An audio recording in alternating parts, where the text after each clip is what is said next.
Greeting in Jesus' name. Welcome you in the ministry of Zion Ecclesia. God bless you and prosper you in a mighty way. परमेश्वर का धन्यवाद करते हैं आपको सबको मसीह यीशु में जय मसीह की और ज़ायन एक्लेसिया मिनिस्ट्री में आप सबका स्वागत है। प्रभु आपको आशीष दे। जैसा लिखा हुआ है, आज का दिन यहोवा ने बनाया है, हम इसमें आनंदित रहें। As is written in the word of God that the day of the God has created and we rejoice in him. प्रभु में हम आनंदित रहें। हम कैसे उसमें आनंदित रहें? How to be rejoice in the Lord. हम प्रभु में कैसे आनंदित रहें? प्रियो, परमेश्वर के वचन को हम देखेंगे। क्या बोलते हैं प्रभु यीशु मसीह? हम पढ़ते हैं परमेश्वर के वचन में, कहते हैं कि आज का दिन यहोवा ने बनाया है और हम इसमें आनंदित हों। आज दुनिया में बहुत से लोग परेशान हैं, दुखी हैं, मुसीबत में हैं, बोझ है उनके ऊपर। इसलिए प्रभु यीशु मसीह ने मत्ती रचित सुसमाचार के 11 अध्याय के 28 पद में इस प्रकार से कहा, ऐ बोझ से थके मांदे लोगों, मेरे पास में आओ, मैं तुम्हें विश्राम दूंगा। विश्राम का मतलब ये होता है कि हमारी शांति है, हम आनंदित हैं, कोई दुख नहीं, परेशानी नहीं, संकट नहीं। हम कैसे पा सकते हैं? एक आसान तरीका, हम प्रभु यीशु मसीह के पास में आए, जिसने कहा मैं खोए हुए को ढूंढने और बचाने के लिए आया हूँ। मत्ती रचित सुसमाचार के हम कुछ पदों को अगर पढ़ते हैं तो हम यहाँ पर पाएंगे प्रभु यीशु मसीह ने इस प्रकार से कहा कि मन फिराओ, क्योंकि स्वर्ग का राज्य निकट है। स्वर्ग के राज्य में दुख नहीं है, एक आनंदित है, आनंद है। मत्ती रचित सुसमाचार के 4 अध्याय के 17 पद में इसमें पढ़ा, एक प्रभु का दास है प्रभु यीशु मसीह के पास में आया और उसने बोला, हे रब्बी, जो काम आप करते हो वो बिना परमेश्वर की सहायता के नहीं कर सकते। प्रभु यीशु मसीह ने उसको देखा और कहा, जब तक तू नए सिरे से ना जन्मे परमेश्वर के राज्य में प्रवेश नहीं कर सकता। तो प्रियो, हम यहाँ देखते हैं हमारा जीवन परिवर्तन होना अवश्य है, और जब हमारा जीवन परिवर्तन होता है तो हम मसीही कहलाते हैं, तब हम मसीही कहलाते हैं। अब हम सही बातों पे आते हैं कि मसीही जीवन कैसा है, क्या है, हम कैसे मसीही जीवन को व्यतीत करते हैं। हम देखते हैं प्रभु के वचन में, अगर हम पढ़ें प्रभु का वचन जो हमारे लिए हाँ आमीन के साथ में पाया जाता है। प्रेरितों का काम में प्रभु यीशु मसीह का दास कहते हैं 11 अध्याय उसके 26 पद में इस प्रकार से लिखा हुआ है कि और जब उससे मिला तो उसे अंताकिया में लाया, और ऐसा हुआ कि वे 1 वर्ष तक कलीसिया के साथ मिलते और बहुत लोगों को उपदेश देते रहे, और चेले सबसे पहले अंताकिया ही में मसीही कहलाए। मसीही शब्द है वो। तो मसीह, हम अगर मसीह हैं, हमारा जीवन कैसे है, हमारा स्वरूप कैसे है, हमारा स्वभाव कैसा है। पौलुस लिखते हैं अपनी पत्री के अंदर कि हम मसीह के समान हमें बनना आवश्यक है। मसीही जीवन क्या है? मसीह के स्वभाव में और मसीह के दिलडौल में हम बढ़ना हमें आवश्यक है। और ये तभी है जब हमारे पाप क्षमा हुए हों, जब हमने अपने पापों को मान लिया, तो परमेश्वर का पुत्र प्रभु यीशु मसीह का खून हमारे सारे पापों को क्षमा करने में विश्वास योग्य और धर्मी है। कुलुस्सियों की पत्री अगर हम पढ़ें तो वहाँ पर इस प्रकार से लिखा है, फिलिपियों की पत्री, माफ़ कीजिएगा, कुलुस्सियों नहीं, फिलिपियों की पत्री उसका 1 अध्याय और उसका जो है हम कुछ पद पढ़ते हैं कि वहाँ पर उसका 27 पद इस प्रकार से कहता है कि जिन पर परमेश्वर ने प्रकट करना चाहा कि उन्हें ज्ञात हो कि अन्य जातियों में उस भेद को कि महिमा का मूल्य क्या है, और ये कि मसीह जो महिमा की आशा है तुम में रहता है। प्रियो, जब मसीह यीशु मुझ में रहता है तो हमें मसीह यीशु के समान हमें जीवन को व्यतीत करना आवश्यक है।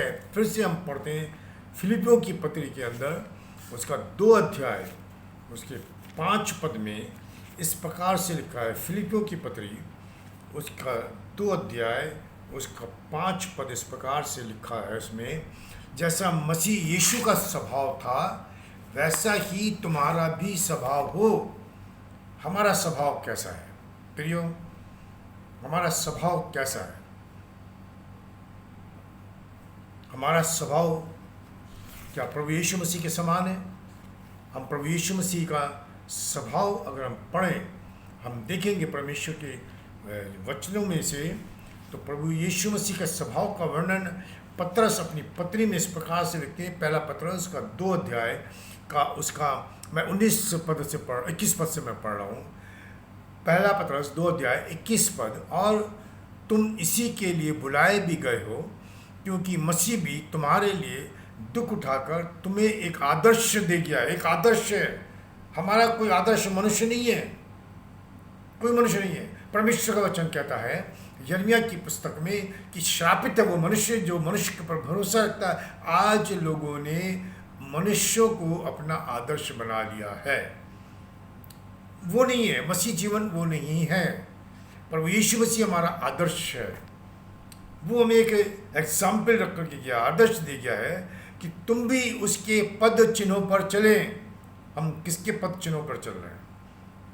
किसके पद चिन्हों पर चल रहे हैं प्रिय? हमें बड़ी गंभीरता के साथ में इस चीज़ को देखना है कि हम किसके पद चिन्हों पर चल रहे हैं। अब हम देखते हैं आगे 22 पद में, ना तो उसने पाप किया और ना उसके मुंह से छल की कोई बात निकली। पाप का मतलब है नशा करना, गाली बकना, शक करना, यह मन का विचार है। शक करना, झूठ बोलना। यूहन्ना रचित सुसमाचार में लिखा 8 अध्याय के 44 पद में कि शैतान आरंभ से झूठ बोलता चला आ रहा है और वो झूठों का पिता है। अगर मैं और आप जो मसीही कहलाते हैं, जिन्होंने मसीह यीशु के नाम से बपतिस्मा लिया, पापों की क्षमा मांगी है, और वो झूठ बोल रहा है, तो प्रियो आपके अंदर मसीह का स्वभाव नहीं है। उसके अंदर शैतान का स्वभाव है। वो शैतान की संतान कहलाता है। वो मसीह जीवन नहीं है। वो मुंह से छल की कोई बात नहीं निकली। वो गाली सुनकर गाली नहीं देता था और दुख उठाकर किसी को भी धमकी नहीं देता था, पर अपने आप को सच्चे न्याय के हाथ में सौंपता था। प्रियो, हम किसके हाथों में हैं? हम मनुष्य के हाथों में हैं। मैंने और आपने परमेश्वर और परमेश्वर की मंडली के विरुद्ध में पाप अगर किया है तो हमारे पास में एक मनुष्य है, प्रभु यीशु मसीह। उसके पास में आए, प्रभु मुझे क्षमा कर। और इसलिए यूहन्ना अपनी पत्र में लिखते हैं कि अगर हम अपने अपराधों को मान लें तो परमेश्वर का पुत्र प्रभु यीशु मसीह का खून हमें सारे पापों को क्षमा करने में विश्वास योग्य और धर्मी है। प्रियो, हम कैसा जीवन व्यतीत कर रहे हैं? मसीही जीवन। आगे मैं पढ़ रहा हूँ, इसी के अंदर 24 पद में लिखा हुआ है, उसकी कुछ पद में पढ़ रहा हूँ कि जिसमें हम पापों के लिए मर करके धार्मिकता के लिए जीवन बिताएं। क्या हम पापों के लिए मर चुके हैं? बहुत से मसीह लोग झूठ बोलते हैं, अभी भी झूठ बोलते हैं। क्या वो पापों के लिए मर गए? प्रभु यीशु मसीह का वचन तो ये कहता है कि जो मसीह यीशु पे है उन पर दंड की आज्ञा नहीं, परंतु वो झूठ बोल रहे हैं और उन पर दंड की आज्ञा आ गई। वो गाली बक रहे हैं, उन पर दंड की आज्ञा आ गई। वो नशा कर रहे हैं, उन पर दंड की आज्ञा आ गई। वो शक कर रहे हैं, उन पर दंड की आज्ञा आ गई। लड़ाई झगड़े चल रहे हैं, दंड की आज्ञा आ गई। ये मसीही जीवन नहीं है प्रियो। मसीही जीवन क्या है? पहली बात, प्रभु यीशु मसीह का जागते रहो और प्रार्थना करते रहो। प्रार्थना इतना बड़ा हथियार है कि शैतान उनकी शक्तियां हमारे डेरे के नज़दीक, शरीर नुमा डेरे के नज़दीक, हमारे घर के अंदर नहीं आएंगी। हम देखते हैं, कुछ पदों को पढ़ेंगे हम, और प्रभु के वचन में से हम सीखते हैं, और हमारा सिखाने वाला जो है प्रभु है। तो हम देखते हैं यहाँ पे इस प्रकार से लिखा हुआ है कि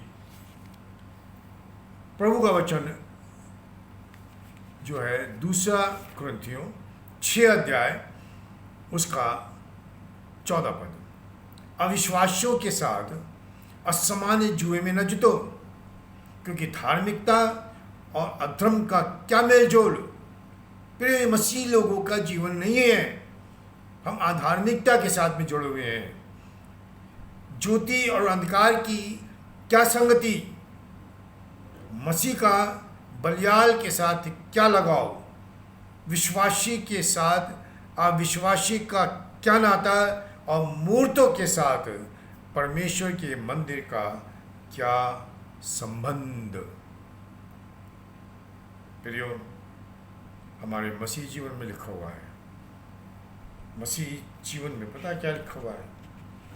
फिर से मैं पढ़ता हूँ इस पद को। 1 कुरिन्थियों उसका 5 अध्याय और उसके 11 पद से हम पढ़ते हैं कि मेरा कहना यह है, यदि कोई भाई कहलाकर व्यभिचारी, लोभी, मूर्ति पूजक, गाली देने वाला, पियक्कड़, अंधेर करने वाला हो, तो उसको संगति में मत करना, उससे संगति मत करना, वरन ऐसे मनुष्य के साथ खाना भी ना खाना। हम क्या कर रहे हैं प्रियो? हम मसीह हैं, मूर्ति पूजकों के साथ में हम खाना खा रहे हैं। परमेश्वर का दंड हमारे ऊपर आ चुका है। अगर हम पापों की क्षमा मांग लें, हमारे पाप क्षमा किए जाएंगे। फिर से सुनेंगे, अगर हम पापों की क्षमा मांग लें तो परमेश्वर का पुत्र हमारे सारे पापों को क्षमा करता है, परंतु जो पाप किया है उसका दंड तो हमें मिलेगा ही इसी पृथ्वी के ऊपर। और इसलिए लिखा हुआ है कि बहुत से लोग छलनी किए गए। तो मसीह जीवन का ये रूप नहीं है प्रियो, क्योंकि हम जानते हैं, लिखा हुआ है, क्या तुम नहीं जानते कि तुम्हारी देह पवित्र आत्मा का मंदिर है? ये विश्वासियों के लिए, मसीही लोगों के लिए पौलुस लिख रहे हैं, आप परमेश्वर का मंदिर है। और यहाँ पर हम देखते हैं कि मसीह के अंग हैं। इसी पद में है, 1 कुरिन्थियों 6 अध्याय में से मैं पढ़ रहा हूँ आपको, उसमें 15 पद में, क्या तुम नहीं जानते कि तुम्हारी देह मसीह के अंग है? सो क्या मैं मसीह के अंग लेकर के वैश्याओं के पास जाऊं? तो मसीह जीवन नहीं है वो प्रियो, बिल्कुल नहीं है। तो हम क्या कर रहे हैं हम? तो प्रार्थना का जीवन, प्रार्थना दुष्ट और दुष्ट के जलते हुए तीरों को रोकता है। आपके नज़दीक, मेरे नज़दीक कोई भी शैतानी ताकतें नहीं आएंगी। शैतानी ताकतें यही शराबी, लालच, घमंड, मूर्ति पूजक, मूर्तियाँ, ये हमारे नज़दीक नहीं आएंगे। हम संसार में आएंगे, परंतु मेरा और आपका सामना नहीं करेंगे, क्योंकि प्रभु यीशु मसीह का वचन ये कहता है, मैं अपनी महिमा तुम्हें देता हूँ। प्रियो, क्या वो महिमा मेरे और आपके पास में है?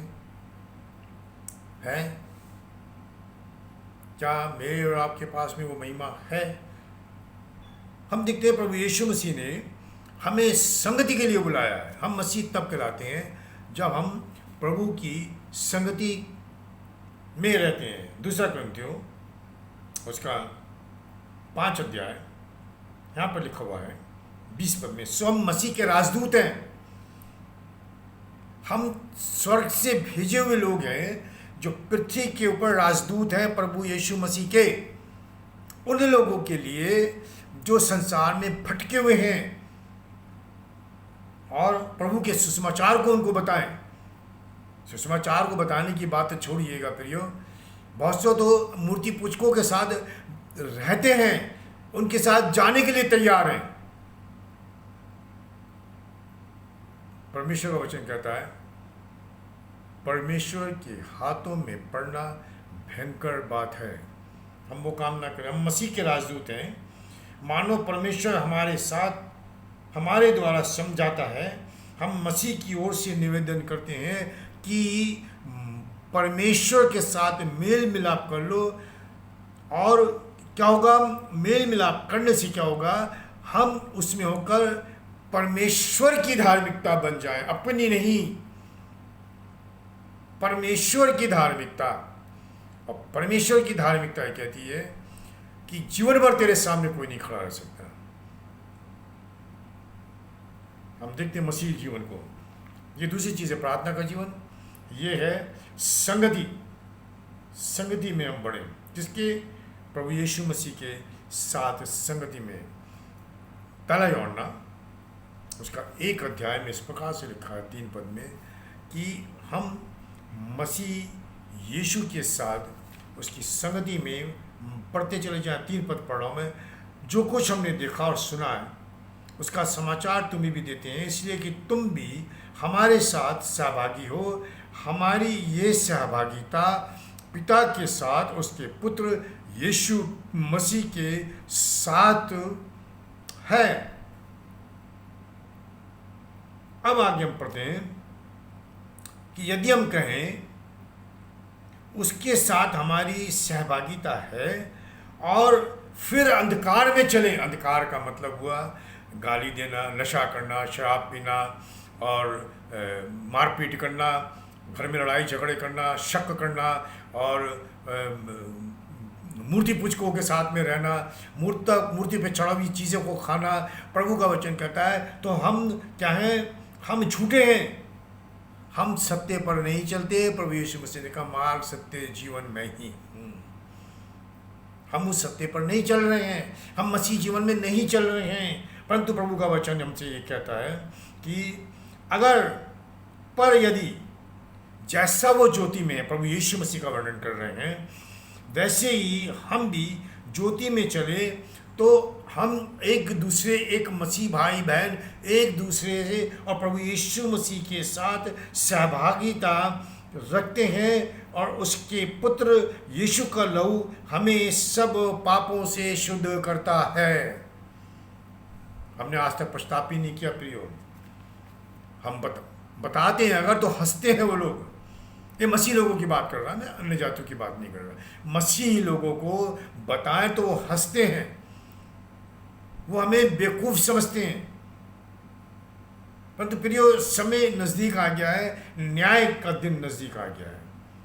और मैं पढ़ दिया असमान जुए में हम ना जूते हैं। इब्रानियों की पत्री उसका 10 अध्याय यहाँ पे पढ़ते हैं हम। प्रभु का वचन हमें क्या सिखाता है और उसके अनुसार हम जीवन को व्यतीत करें। 10 अध्याय उसका 25 पद में लिखा हुआ, और एक दूसरे के साथ इकट्ठा होना ना छोड़ें जैसे कितनों की रीति है, पर एक दूसरे को समझाते रहें। और ज्यों ज्यों उस दिन को निकट आते देखो त्यों त्यों और भी अधिक ही क्या करो।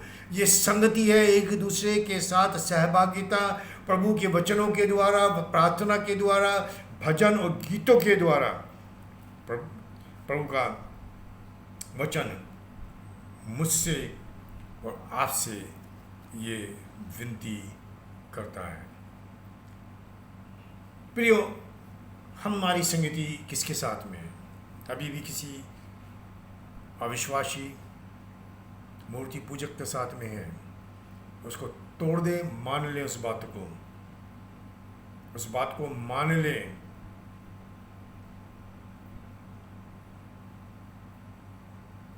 अब है जब हम प्रभु के साथ में संगति कर रहे हैं, प्रार्थना में हैं, वचन के अंदर है, दाऊद कहते हैं मैंने तेरे वचन को अपने हृदय में छिपा लिया ताकि मैं तेरे विरुद्ध पाप ना करूं। हमने वचन कहाँ छिपाया हुआ है? हमने वचन को कहाँ छिपाया हुआ है? तेरा वचन मेरे पाँव के लिए दीपक और मार्ग के लिए उजियाला है। दाऊद लिखते हैं इस चीज को। तो वचन जो हमने पाया है उनमें उसको पकड़े। ये वचन प्रभु यीशु मसीह है प्रियो, उसको पकड़े। मसीह जीवन को अंदर हमें आवश्यक है कि हम प्रभु के साथ में चलते रहे। प्रभु यीशु मसीह ने कहा अपनी क्रूस उठा और मेरे पीछे हो ले। प्रियो, क्या हमने जड़ पकड़ी है? कुलिस्सियों की पत्री 2 अध्याय के 6 पद में लिखा हुआ है कि जैसे यीशु मसीह को प्रभु करके ग्रहण किया है, क्या करके? प्रभु करके, वैसे ही उसी में चलते रहो, उसी में जड़ पकड़ते बढ़ते जाओ, और जैसे तुम सिखाए गए वैसे ही विश्वास में दृढ़ होते जाओ और अत्यंत धन्यवाद करते रहो। हमने जड़ नहीं पकड़ी प्रियो, क्योंकि हमने प्रभु यीशु मसीह को प्रभु करके ग्रहण नहीं किया। अगर वो प्रभु है, प्रभु का मतलब होता है स्वामी है। वो मेरा शरीर का स्वामी, मेरे विचारों का स्वामी, मेरी आंखों का स्वामी, मेरे मुंह का स्वामी, एक एक अंग का स्वामी है। घर का स्वामी वो है। फिर घर का स्वामी है प्रियो। अगर घर का स्वामी है तो आप जान लीजिएगा कि आपके घर के अंदर कभी भी किसी चीज़ की घटी नहीं होगी। ये मैं नहीं बोल रहा, परंतु प्रभु का वचन ही कहता है फिलिपियों की पत्री के अंदर कि उसका 4 अध्याय उसका 19 पद, मेरा परमेश्वर भी अपने उस धन के अनुसार जो पहले महिमा सहित मसीह यीशु में तुम्हारी हर एक घटी को पूरी करेगा। क्या करेगा? पूरी करेगा। प्रियो, ये हमारे जीवन के अंदर एक बहुत ही आवश्यक है कि हम प्रभु के साथ में जीवन को व्यतीत करें, उसकी संगति में बढ़ते चले जाएं। इसलिए प्रभु का दास इस प्रकार से लिखते हैं कि अब जो मसीह यीशु में है वो नई सृष्टि है। हालेलुया। अब जो मसीह यीशु में है वो नई सृष्टि है। तो क्या मैं और आप एक नई सृष्टि हैं या नहीं है? हम देखते हैं एक पद और यहाँ पर कुलिस्सियों की पत्री, अगर नई सृष्टि है, उसका 3 अध्याय उसका 9 पद, एक दूसरे से झूठ मत बोलो। ये आम बात है। अभी कोई है मुझसे बराबर झूठ बोलता चला जा रहा है, बोलता किसी चीज़ की भी कसम खिला लो, उस बात को छिपाने के लिए। जो परमेश्वर नज़दीक में खड़ा है दंड के लिए, दंड देने के लिए। एक दूसरे से झूठ मत बोलो, क्योंकि तुमने पुराने मनुष्यत्व को उसके कामों समेत उतार डाला और नए मनुष्यत्व को पहन लिया है, जो अपने सृजनहार के स्वरूप के अनुसार ज्ञान प्राप्त करने के लिए नया बनता जाता है। ये है प्रियो एक सच्चा मसीही जीवन। इसी के 3 अध्याय के कुलिस्सियों के 16 पद को मैं पढ़ रहा हूँ। मसीह के वचन को अपने हृदय में अधिकाई से बसने दो और सिद्ध ज्ञान सहित एक दूसरे को सिखाओ और चिताओ, और अपने अपने मन में अनुग्रह और के साथ परमेश्वर के लिए भजन, स्तुति, गान और आत्मिक गीत गाओ। ये प्रियो एक मसीही जीवन हमारे लिए कि हम इसके समान जीवन को व्यतीत करें। तो हम कैसा मसीही जीवन चल रहे हैं? कैसा है हमारा जीवन? हमें जरूर है और उसके समान हम जीवन को व्यतीत करें। फिर हम देखते हैं यहाँ पर पद पढ़ेंगे, 2 कुरिन्थियों 6:16 और मूर्तों के साथ परमेश्वर के मंदिर का क्या संबंध? ये मूर्त नहीं, ये मूर्ति पूजक लोगों के साथ। मैं बताया ना, हम उनको छोड़ने की बात नहीं कर रहा। मैं बात कर रहा हूँ उससे संबंध बनाने की। कोई संबंध नहीं। अगर हम प्रभु के वचन को लेकर उनके पास में जाएंगे तो वो वचन को सुनेगा, उसका जीवन परिवर्तन होगा, या वो आपके पास से चला जाएगा। अगर वो गलत विचार से आपके पास में आया है तो वो चला जाएगा। क्या लिखा है यहाँ पर? फिर से पढ़ रहा हूँ कि मूर्तों के साथ परमेश्वर के मंदिर का क्या संबंध? क्या? क्योंकि हम तो जीवते परमेश्वर के मंदिर हैं। जैसा परमेश्वर ने कहा कि मैं उसमें चलूँगा, उसमें बसूँगा, उसमें चला फिरा करूँगा और मैं उनका परमेश्वर होऊंगा, वे मेरे लोग होंगे। हमारे साथ में चलने वाला प्रभु घर के अंदर, जीवन के अंदर। परमेश्वर ने मूसा से कहा, समस्त इस्राएलियों को पवित्र कर, क्योंकि मैं उनके बीच में चला फिरा करूंगा। कोई अशुद्ध वस्तु उनके बीच में ना हो।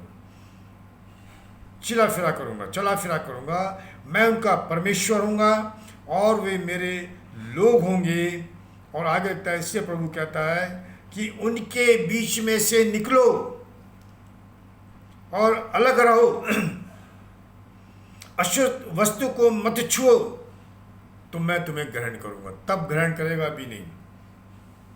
अभी बहुत से गलतफहमी में है प्रियो। वो सोचते हैं कि हमने झूठ बोल के अपने को छिपा लिया, परंतु परमेश्वर मनों को जानता है। मैं एक पद पढ़ दूँ। मैं आमतौर से बोलता हूँ लोगों को कि मैं जब आपसे बात कर रहा हूँ तो आप ध्यान रखें कि आपके और मेरे बीच में प्रभु यीशु मसीह है। 1 कुरिन्थियों 2 और उसका 15 पद। 1 कुरिन्थियों 2 उसका 14 और 15 पद। परंतु शारीरिक मनुष्य परमेश्वर की आत्मा की बातें ग्रहण नहीं करता, क्योंकि वे उसकी दृष्टि में मूर्खता की बातें हैं और ना वे उन्हें जान सकता है, क्योंकि उनकी जांच आत्मिक रीति से होती है। आत्मिक जन सब कुछ जांचता है, परंतु वो आप किसी से जांचा नहीं जाता, क्योंकि प्रभु का मन किसने जाना है कि उसे सिखाए, परंतु हमने मसीह का मन है। प्रियो, यह एक मसीह जीवन है। हमारे अंदर प्रभु का मन होना आवश्यक है। तो हमें पाप से बचाता है, हमें दुष्ट लोगों से बचाता है, हमें मूर्तियों से बचाता है, हमें शैतान की शक्तियों से बचाता है।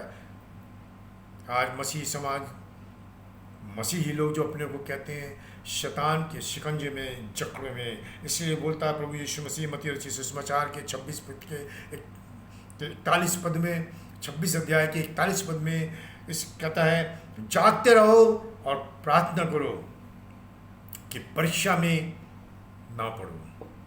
शैतान घूम रहा है, किसको फाड़ खाए। वो मूर्ति पूजक को नहीं फाड़ेगा, वो मुझे और आपको फाड़ेगा, जिन्होंने यीशु मसीह को अपने जीवन में उद्धारकर्ता करके ग्रहण किया। आज नहीं, 15 साल बाद, 20 साल बाद, 25 साल बाद। मैं कई लोगों को जानता हूँ जिन्होंने मसीह यीशु के प्रेम को देखा, चखा और आज वो भटक गए। और उसका कारण था वो मूर्ति पूजक उनके परिवारों के अंदर घुस गए और संबंध नहीं खत्म किया। अभी भी बहुत से हैं जिन्होंने अभी भी संबंध नहीं खत्म किए। चेतावनी है प्रियो, आपको चेतावनी है। परमेश्वर बोलता है सावधान हो जाओ, क्योंकि परमेश्वर ठट्टों में नहीं उड़ाया जाता है। इब्रानी के पत्र में लिखा कि परमेश्वर के हाथों में पड़ना भयंकर बात है, इसलिए जागते रहें, प्रार्थना करें, क्योंकि पहले थिस्सलुनीके 5 अध्याय के 17 पद में लिखा, निरंतर प्रार्थना करते रहो। प्रार्थना करें। प्रार्थना का बल इतना है कि हम शैतान उनकी शक्तियों के साथ में लड़ सकते हैं। उसे लिखा है कि परमेश्वर सत्य है और सत्य उन्हें स्वतंत्र करता। सच्चाई है प्रियो।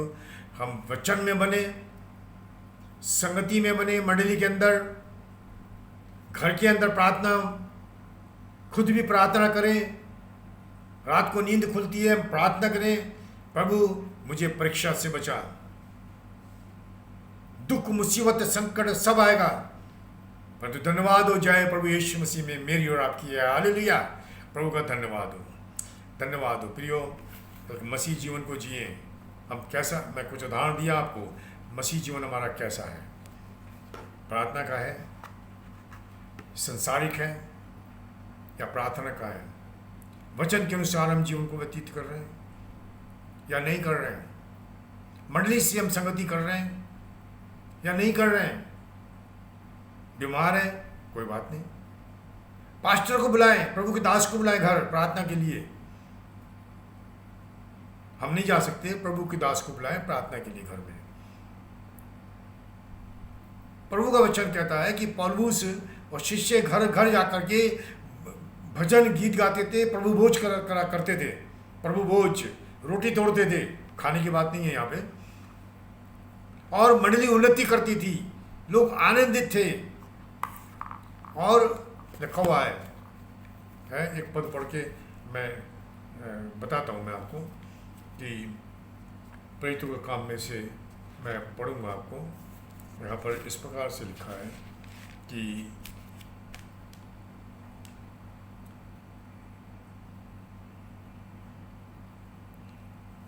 प्रेरितों का काम 2 अध्याय, प्रेरितों का काम 2 अध्याय पढ़ेंगे, उसका 43 पद से,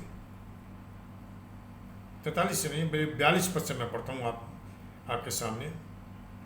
और वे प्रेरितों से शिक्षा पाने, संगति रखने, रोटी तोड़ने में और प्रार्थना करने में लौलीन रहे। ये मसीह जीवन है प्रियो, एक मसीह जीवन बता रहा हूँ मैं आपको। और सब लोगों पर भय छा गया।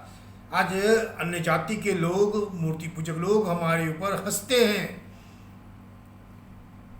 और बहुत से अद्भुत काम और चिन्ह प्रेरितों के द्वारा प्रकट होते थे, और वे सब विश्वास करने वाले इकट्ठे रहते थे और उनकी सब वस्तुएं साझे की थीं। आज हम लेना नहीं चाहते, और वे अपनी अपनी संपत्ति और सामान बेच कर जैसी जिसकी आवश्यकता होती थी बांट दिया करते थे, एक दूसरे की सहायता कर रहे थे।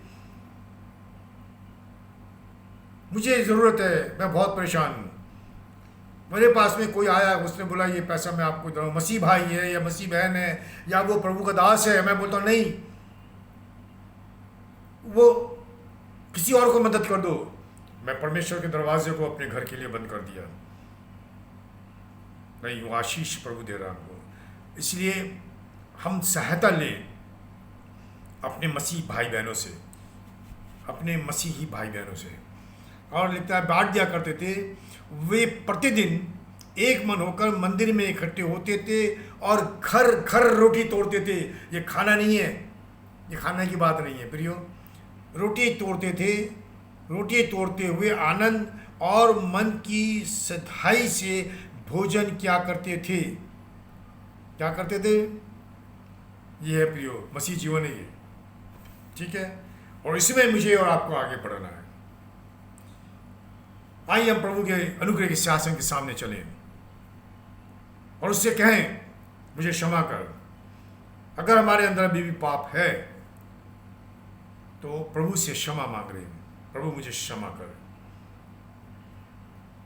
और अगर प्रभु का दास आपको बता रहा है कि नहीं कहीं गड़बड़ी है और आप छिपा रहे हैं, तो प्रियो समय आ गया कि आप पश्चाताप कर ले प्रभु यीशु मसीह के सामने और उस प्रभु के दास के सामने, ताकि वो आपके लिए प्रार्थना करे, आपको आशीष मिले।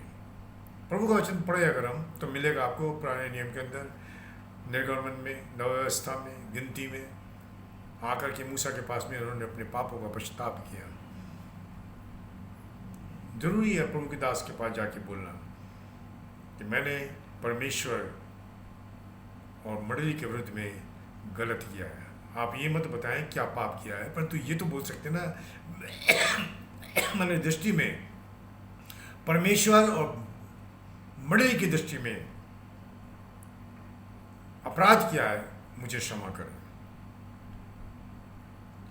झूठ बोलना छोड़ करके हम सत्य के ऊपर चलें और सच्चाई का वर्णन करें। प्रियो, एक नया जीवन जिए, एक मसीही जीवन जिए जिसके ऊपर कोई भी उंगली उठाने ना पाए और कहने पाए ये सचमुच में मसीह है, इनमें कोई कमी नहीं है। हालेलुया। प्रभु का धन्यवाद हो। प्रभु बड़ी आशीष दे आपको। मेरा चैनल है, आप उसको सब्सक्राइब करें और उस चैनल पे आप अपनी प्रार्थना की विनती भी डाल सकते हैं और हम लोग प्रार्थना करेंगे। Zion Ecclesia Ministry is a channel. Please subscribe. If you have any prayer request, please post and we will pray for you. God bless you and we rejoice in the Lord. आइए प्रार्थना करेंगे। मेरे जीवित परमेश्वर प्रभु यीशु मसीह में हम आपका धन्यवाद करते हैं। अपने वचनों के द्वारा हमें सिखाते हैं, उसके लिए धन्यवाद करते हैं। प्रभु आशीष दे, पश्चाताप की आत्मा दे हमें। हम अपने अपराधों को पिता आपके बेटे यीशु के नाम से मांगते हैं। क्षमा कर, धो, पवित्र कर। सारी महिमा आपको मिले पिता, प्रभु यीशु के नाम से मांगते हैं। सुनो, ग्रहण कर। आमीन। God bless you.